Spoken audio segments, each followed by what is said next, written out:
I had this moment in church which I think really turned me off.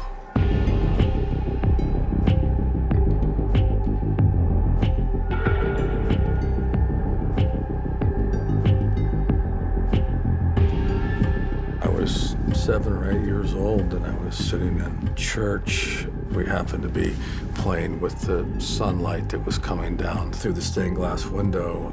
The Monsignor coming in and down in the pew and grabbing us by our neck collars and said, "I'll deal with you." And at that point, it actually terrified me. It was kind of a shock. So that's when the journey began. As time went on, I made a transition from a player to a coach. The Sundays are emotional, fun, they're pressure-packed. Players are different nowadays. I like them feisty, I like them testy. You have to have individual relationships with each and every player. As I become a parent, one of the more difficult things is the time. You either going 100 miles an hour or you're asleep and there's nothing in between. There was something missing, but in my world,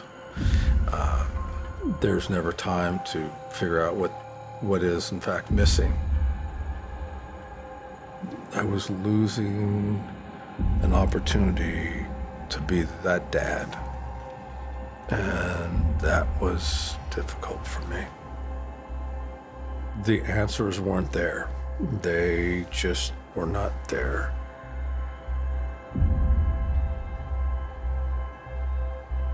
A few years ago, I, with the help of a friend, drove the stake home. We were out on the farm, my piece of property out there. Just kind of pulled over and happened to pull over on the bridge and had a conversation. He said, "Do you really honestly believe that Jesus Christ is the Lord and your Savior?" And it was, yeah. But then it was, "Do you really believe it?" And I said, "Well, yeah." He goes, "What does that mean?"